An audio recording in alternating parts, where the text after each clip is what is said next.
Wow, you are all so strong!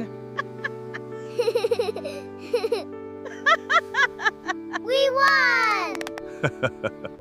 Okay, kids, time for art and play. Yay, paint! Dada, see? That's beautiful, sweetie. Blocks now. All right, let's play with the blocks. The Mafia boss came home unannounced. What his black nanny did with his triplets left him speechless. Somewhere in his mansion, a woman with no gun, no badge, and no fear had just outsmarted the most dangerous man in Chicago. And she'd done it with a whiteboard, a juice box, and 3 toddlers as her witnesses. If you believe loyalty should never come with a price tag, hit subscribe right now, because this family is about to learn who was really protecting them all along. Like this video, share it with someone who still trusts the wrong people, and subscribe. Only liars and traitors skip the subscribe button. Damien Vale had a rule that had kept him alive for 15 years. Nobody surprises Damien Vale.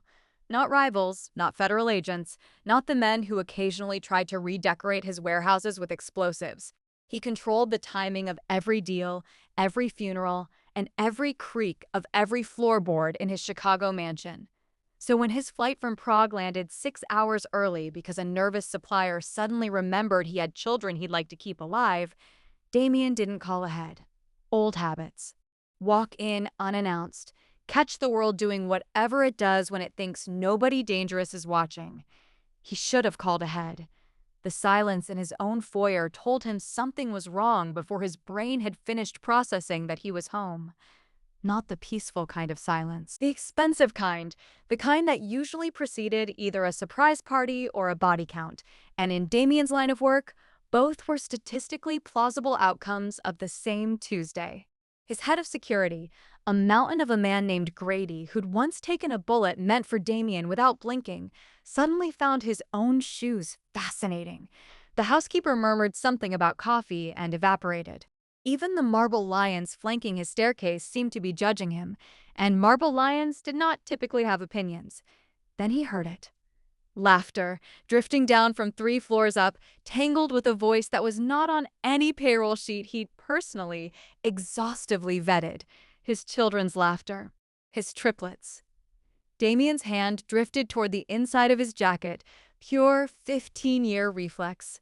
In his world, an unfamiliar voice near his kids rarely ended with a compliment. He took the stairs 2 at a time, silent despite his size, the way men move when loud footsteps have gotten other men buried. The nursery door sat open a crack. Through the gap, shapes were moving in a room that was supposed to contain nothing more threatening than a rotating cast of cartoon elephants. Damien pushed the door wide, already deciding which of his men he'd be calling within the hour, already deciding how many fingers that phone call would cost somebody. Then he stopped in the doorway like he'd walked face first into glass. The nursery he'd paid an obscene amount of money to fill with pastel murals and cloud-shaped lighting had been quietly, completely commandeered. A folding table stood where the rocking chair used to be, buried under stacks of paper. A whiteboard leaned against a mural of a smiling sun, covered in handwriting, arrows, and circles drawn in red marker, with the aggression of a woman grading the worst essay of her career. And in the center of it stood Odessa Marchand, his triplets' nanny, a full head shorter than him, and roughly 100% less intimidated than a sane person should be, standing 3 feet from a man who had, on at least 2 occasions, personally arranged for people to disappear off the Chicago skyline. She didn't flinch. She didn't apologize. She glanced at the clock, then at him, with the mild annoyance of a woman whose delivery driver had shown up early and interrupted her afternoon. "You're early," she said, and turned right back to the whiteboard, as if a mafia boss materializing mid-crisis in his own nursery was simply an inconvenient calendar conflict.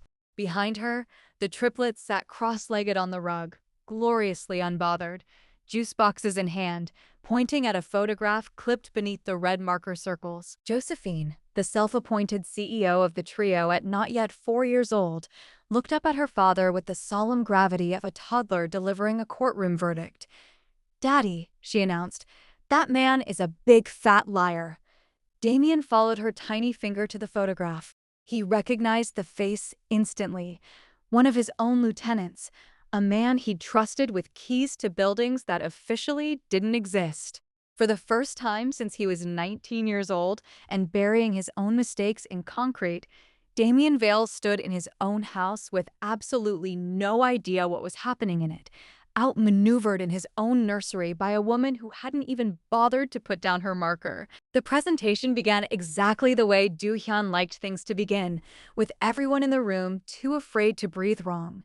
He walked through revenue projections with the smooth confidence of a man who had never once been told no and had therefore assumed the word simply did not exist. Investors nodded. Journalists typed. Somewhere near the back, Zara sat with her hands folded, watching her husband perform certainty like it was a suit tailored just for him. Choi So-yeon stood a few steps behind him on the stage, positioned like a trophy someone had forgotten to put away after the last celebration.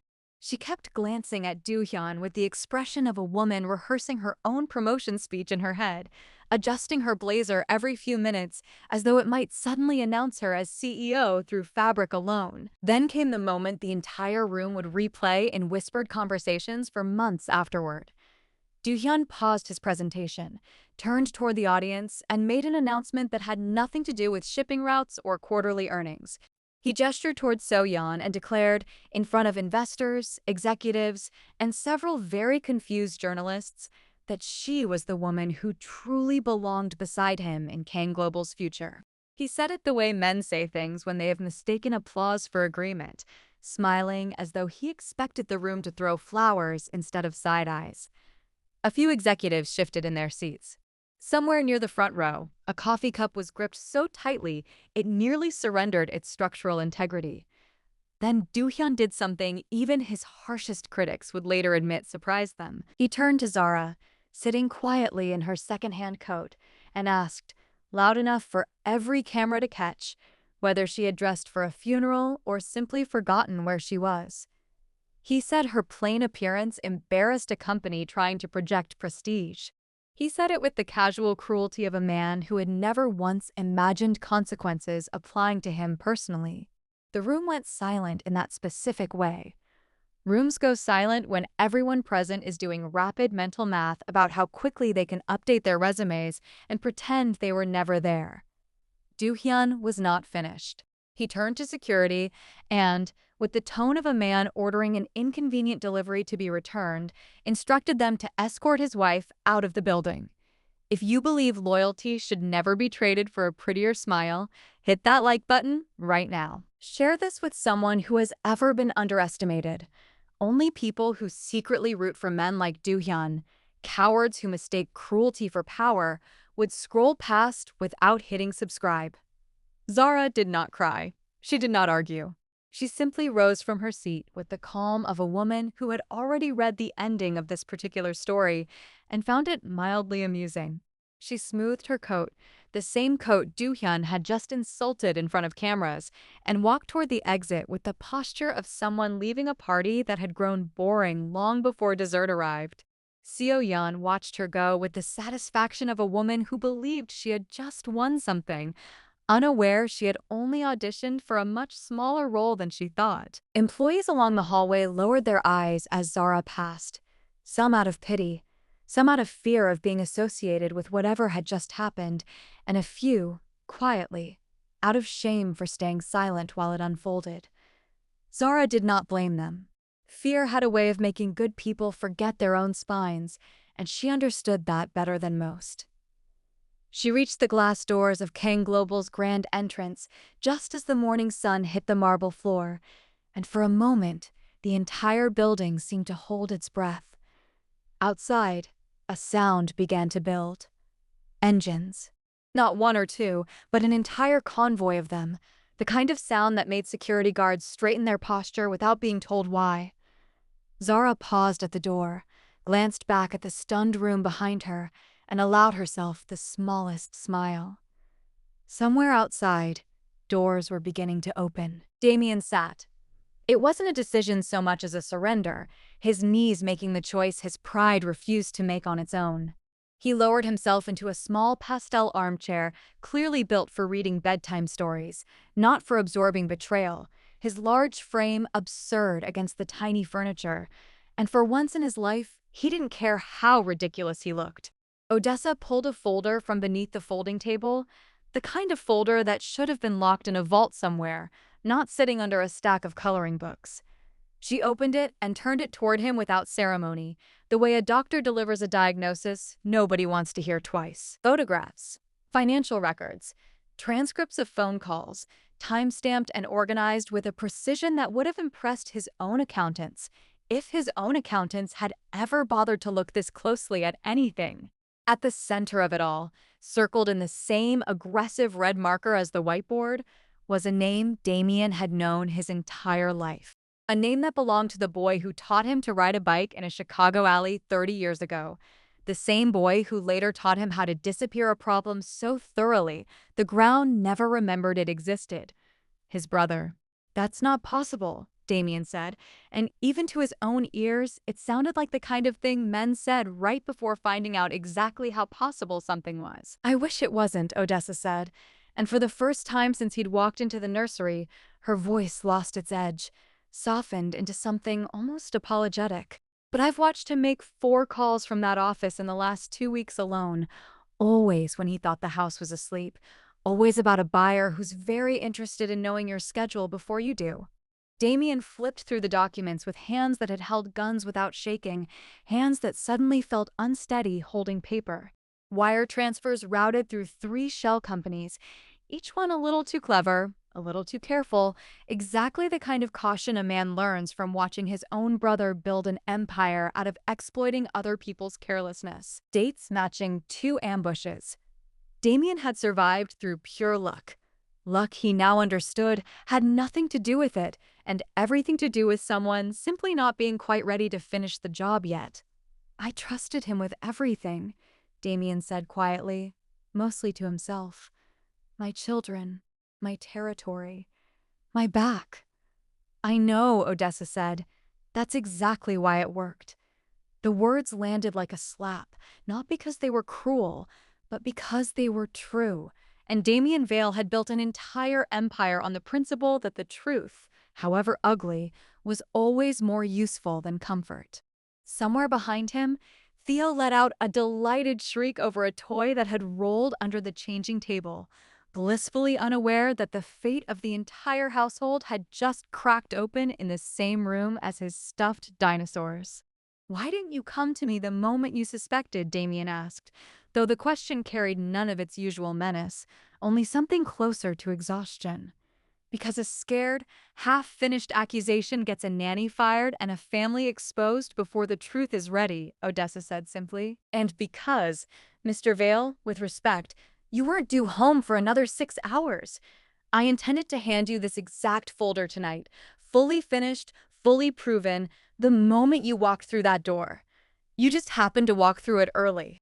Damien looked at her then, really looked, past the plus-size frame the world had spent her entire career underestimating, past the soft voice she used with his children, into the sharp, unshakable calculation in her eyes, the same calculation he'd spent 15 years cultivating in himself and rarely found in anyone else, let alone someone he'd hired to fold laundry and read bedtime stories.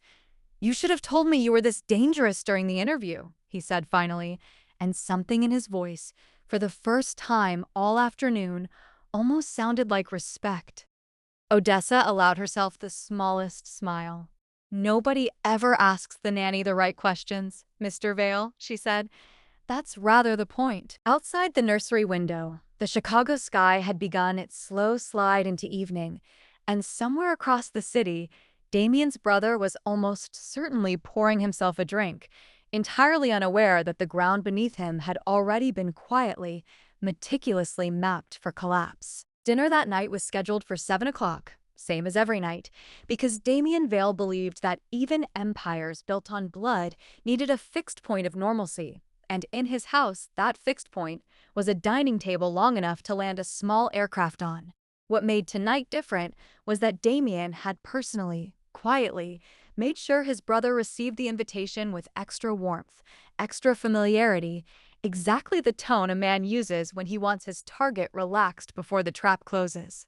Odessa had offered to keep the triplets upstairs, out of earshot, and Damien had agreed immediately, which told her more about how seriously he was taking this than anything written in her folder ever could. A man who let his children witness everything, who used them as leverage and audience in equal measure, was a man who had decided, tonight, to protect rather than perform. He arrived. Damien's brother, tall and easy smiling in the way of men who have never once doubted their own charm, walked into the dining room already talking, already pouring himself a glass of the good scotch like he owned a share of it, which, technically, in the loosest legal sense, he did. "You look tense, brother," he said, settling into his chair with the confidence of a man who had never once considered the floor might not hold his weight. "Prague treat you that badly?" "Prague was fine," Damien said. "It's the company I keep at home that's been the problem lately." His brother laughed, an easy, practiced sound.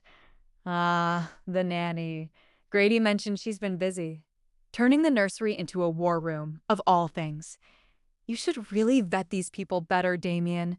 Big woman, big opinions, running around your house like she owns it." Something in Damien's chest went very cold and very still. The particular stillness that men in his line of work learned to recognize as the moment right before everything ended for someone. His brother had just done what every fool eventually does, mistaken kindness for weakness, size for irrelevance, and quiet competence for something to be mocked rather than feared. "Careful," Damien said, low and even. "That woman found something in 4 months that 15 years of your friendship never let me see." His brother's smile flickered, just slightly, the first crack in a performance that had clearly been rehearsed for exactly this dinner. "What's that supposed to mean?" Damien slid the folder across the table, the same folder Odessa had built with the patience of a woman who understood that rushed accusations get people killed and finished ones get people convicted. His brother's eyes moved across the first page, then the second, color draining from his face at roughly the same rate his composure did. "This is fabricated," he said. "Too fast, too loud. The kind of denial that confirms exactly what it's trying to deny. Some overpaid babysitter cooked this up because she's bored watching toddlers all day."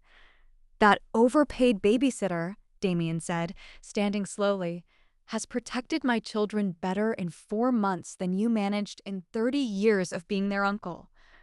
She listened when nobody else did. She watched when your own men were too busy taking your money to notice you skimming off the top of theirs. And she never once mistook silence for permission to stop paying attention, which is apparently more than I can say for my own blood. The dining room had gone utterly silent, the kind of silence that used to belong exclusively to warehouses and back alleys, now sitting uncomfortably at a family dinner table under an expensive chandelier. Damien's brother opened his mouth to argue further, some fresh denial already forming, and that was precisely the moment Odessa appeared in the doorway, arms crossed, expression carved from granite, having apparently decided the triplets were safely occupied enough to allow her back downstairs for the finale. "She's not overpaid," she said calmly, "and she's certainly not bored. She's the only person in this house who noticed you circling those children like they were collateral instead of family." Damien's brother turned toward her, sneer curling back onto his face like an old habit he couldn't quite abandon. Nobody asked the help to speak. The temperature in the room dropped another 10 degrees, and this time it wasn't Damien's brother causing it. Nobody asked the help to speak. The words landed in the dining room and simply sat there, ugly and exposed, the way certain sentences do once they've left a mouth that should have known better. Damien watched his brother's face, watched the sneer settle into place like it belonged there, like decades of family dinners and shared secrets had never happened at all, and something inside him that had spent 30 years making excuses for this man, finally, quietly, gave up the effort. "Say that again," Damien said. It wasn't loud. That was the terrifying part. The thing Odessa would later tell the household staff over hushed coffee the next morning, that Damien Vale's voice had gotten quieter, not louder, and everyone who'd worked for him long enough knew that was the version of him to actually fear. His brother, to his credit, or perhaps simply his own undoing, did not back down.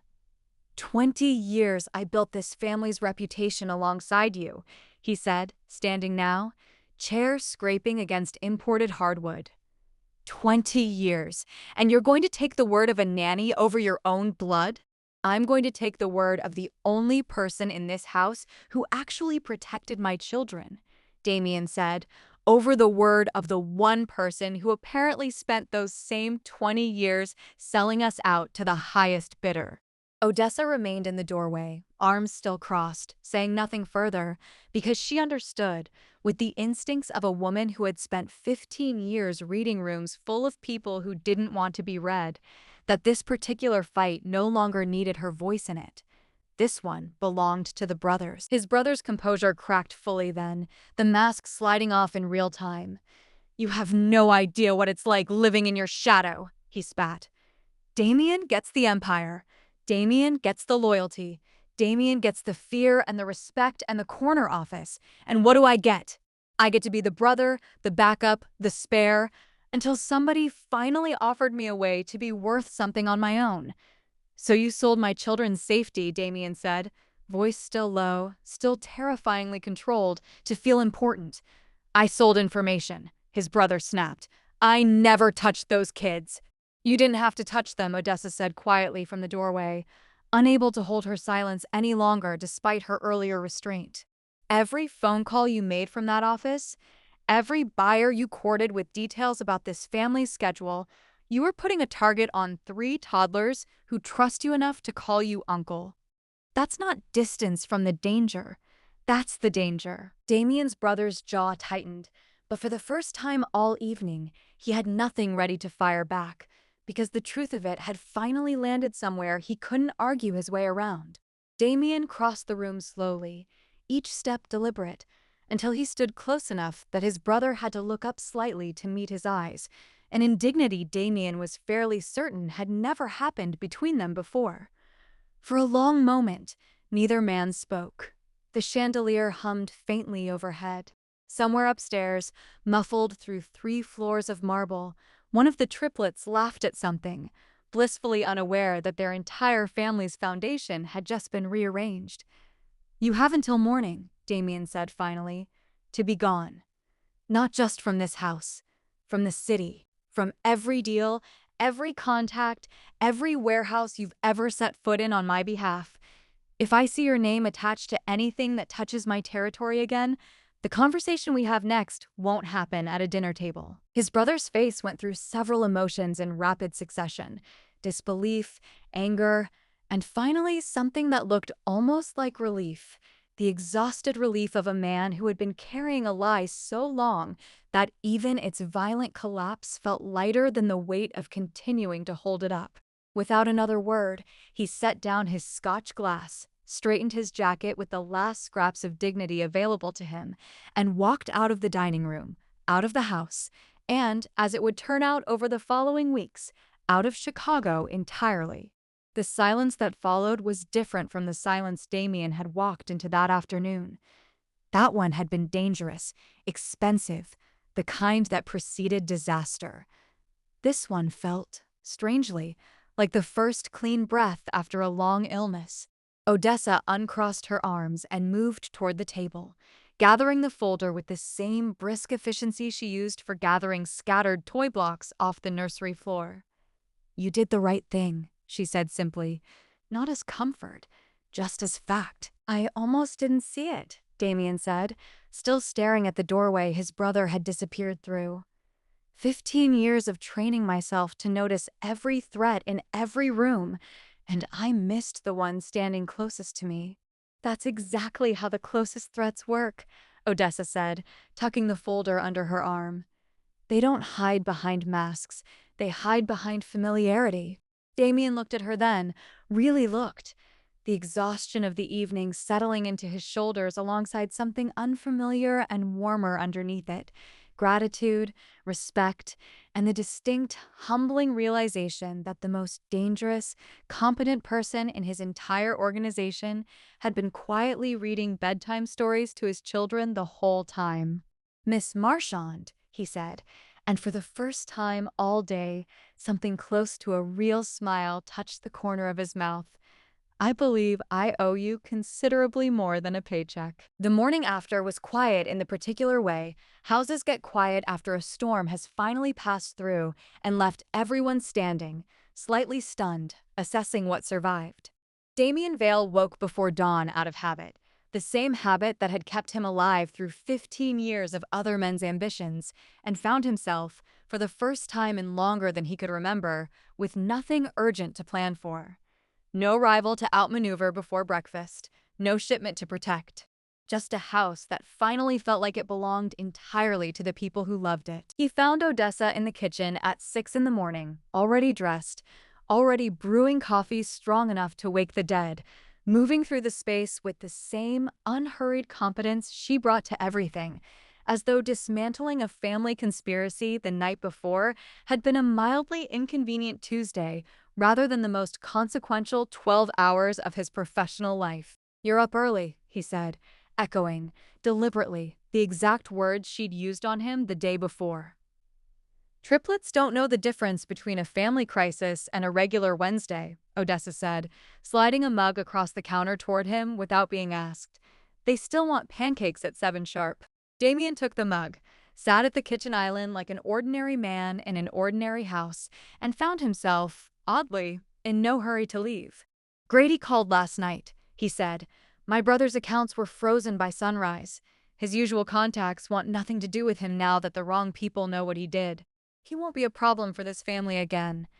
"Good," Odessa said simply, cracking eggs into a bowl with the brisk efficiency of a woman who'd clearly made breakfast for small demanding humans 1,000 mornings before this one. "Then that's settled, and the children can grow up not knowing how close it came." Damien studied her for a long moment, turning his coffee mug slowly in his hands. "I've had bodyguards," he said. "Lawyers. An entire security division with budgets larger than most countries' defense spending. None of them saw what you saw in 4 months." Odessa didn't look up from the eggs. "Most of them are looking for men with guns, Mr. Vale. I was looking for anything that made 3 children flinch. Different targets require different eyes." "You could have been killed," he said, quieter now, the reality of it settling in fully for the first time since the danger had passed. "If my brother had realized what you were gathering before I got home, he wouldn't have hesitated." For the first time, Odessa paused, spatula still, and met his eyes directly. "I know," she said.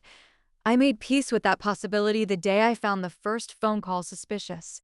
But those babies upstairs didn't ask to be born into danger, Mr. Vale, and somebody in this house needed to make sure that danger never reached them.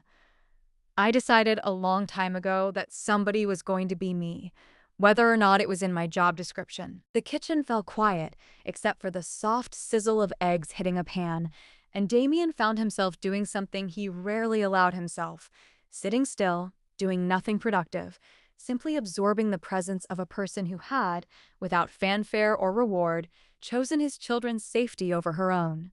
Above them, the sound of small feet thundering down the hallway announced that the triplets were awake and, predictably, hungry. Josephine appeared first in the kitchen doorway, hair wild with sleep, marching straight toward Odessa with the unshakable confidence of a toddler who had never once doubted her place in the world. "Miss Dessa," she announced, "did you catch more bad guys last night?" Odessa knelt to Josephine's eye level, expression softening into something entirely different from the sharp calculation she'd shown Damien's brother the night before.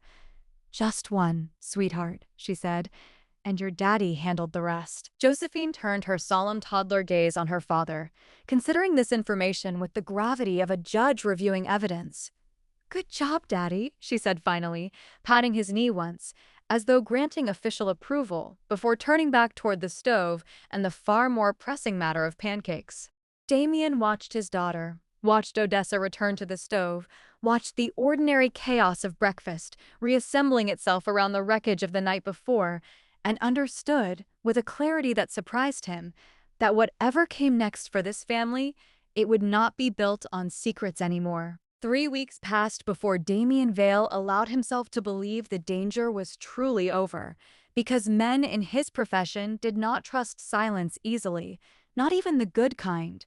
But 3 weeks of quiet mornings, quiet nights, and no whispered warnings from his remaining lieutenants had a way of loosening even the most careful man's shoulders. And slowly, cautiously, the household began to breathe differently. The change was small at first, the kind of thing only someone paying close attention would notice. Damien started coming home earlier, trading late nights at warehouses for early dinners at the long table that used to sit mostly empty, except for business associates and calculated silences. He started asking Odessa about the Triplets days before asking Grady about shipments, a reordering of priorities that would have seemed unthinkable to him a month earlier. He started, in the smallest and least dramatic way possible, becoming a father who was actually present rather than a name the children associated with expensive absence. Odessa noticed, the way she noticed everything, though she never said much about it beyond the occasional dry comment. "You're underfoot in your own kitchen these days, Mr. Vale," she told him one evening in early spring, watching him attempt, with limited success, to help Theo build a block tower without accidentally knocking it over with his own considerable hands. "I don't know whether to be impressed or concerned. Consider it a permanent condition," Damien said, carefully setting one more block atop Theo's tower with the same focus he once reserved for negotiating territory disputes. "I've decided I'd rather be underfoot here than untouchable everywhere else." It was, in its own understated way, the truest thing he'd said in years. The real test of everything came on a Sunday afternoon in April, when Damien's remaining associates gathered at the mansion for what was ostensibly a business meeting, but was, in reality, something closer to a formal restructuring of power, now that his brother's betrayal had been fully excised from the organization. The men who arrived were the ones who had survived the purge Damien conducted in the weeks following that dinner table confrontation. Men who had proven, through careful vetting, that Damien now insisted on running through both his security team and, quietly, through Odessa's considerably sharper instincts, that their loyalty had never wavered. Grady stood near the door as the meeting concluded, watching the last of the associates file out through the foyer, and caught Damien's eye with the particular look of a man who had something on his mind he wasn't sure how to phrase. "Boss," he said once the room had cleared, "can I say something out of line?" Damien, pouring himself a drink he'd earned through an afternoon of careful diplomacy, gestured for him to continue. "That Nanny," Grady said. "Miss Marchand. I've been doing this job 12 years, and I missed everything she caught in 4 months. Whole security division missed it. That's not exactly good for my professional pride, but I figured you should know. I've been taking notes. Started actually talking to the household staff instead of just watching camera feeds. Woman taught me more about actually protecting this family in 3 weeks than my training academy did in 3 years." Damien allowed himself something rare, an actual laugh, low but genuine. "She has that effect on people," he said. "Took me 30-some years to learn my own brother was a threat, and she caught it from a nursery in 4 months with nothing but a whiteboard and good instincts.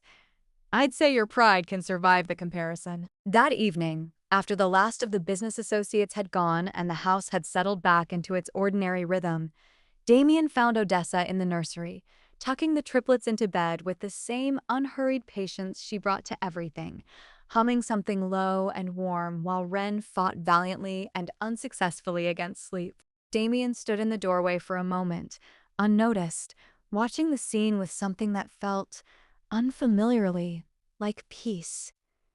"Miss Marchand," he said finally, once the last small breathing had evened out into sleep, and Odessa had joined him quietly in the hallway, closing the nursery door behind her.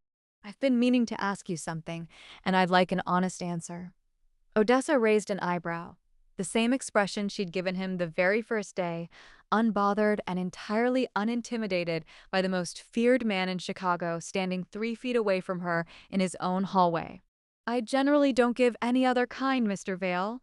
Why did you stay?" he asked. "That first day, after everything came out, after you realized exactly how dangerous this family actually was. You could have walked out the door with your severance and never looked back. Most people would have." Odessa considered the question for a long moment, arms crossed, weighing her answer with the same care she'd once used to weigh evidence against his brother. Because those 3 children upstairs didn't choose this family, she said finally. Didn't choose the danger, the money, the whole complicated mess of it. They just needed somebody in their corner who wasn't looking at them as leverage or liability. I decided a long time ago in this line of work that if I was going to love children, I was going to love them fully, danger and all, or not take the job at all. Half measures get people hurt. Damien nodded slowly, something in his chest settling into place that had been unsettled since the day his own brother taught him the true cost of trusting the wrong person. That's more loyalty than I've gotten from men who've worked for me a decade, he said quietly. Loyalty isn't about the size of the paycheck, Odessa said, the ghost of a smile touching her mouth. It's about who you decide to protect when nobody's watching and nothing's forcing your hand. Somewhere in the following weeks, without either of them quite marking the exact moment it happened, Odessa Marchand stopped being simply the household staff and became, in every way that mattered, the person the triplets ran to first, the person Damien consulted before major decisions, the quiet, sharp, unshakable center that the entire mansion had come to orbit around. The other staff noticed. The remaining associates noticed. Even Grady, who had once been the most territorial man in the building about matters of family security, deferred to her instincts without complaint because results had a way of settling old arguments permanently. By the time summer arrived, the mansion that had once echoed with dangerous silences now filled, most evenings, with the ordinary chaos of children's laughter, the clatter of dinner being made by 2 people instead of hired staff working in isolation, and the particular warmth of a household that had finally, after years of quiet fear disguised as normalcy, learned what actual safety felt like. The staff who had once dismissed Odessa Marchand as just the nanny, too easily underestimated, too soft-spoken to matter, learned a lesson that spread through the household like gospel over the following months, whispered in kitchens and hallways with something close to reverence. The most dangerous person in the entire Vale mansion had never carried a weapon, never raised her voice, and had spent every single day hiding in plain sight, protecting a family that would have crumbled entirely without her. Because in the end, the empire Damien Vale had spent 15 years building with fear and control had very nearly fallen to a threat hiding in plain sight, and it was saved not by soldiers or lawyers or carefully cultivated intimidation, but by a woman everyone underestimated, armed with nothing more than sharp eyes, a whiteboard, and a fierce, unshakable love for 3 children who had never once doubted that she was exactly who she seemed to be.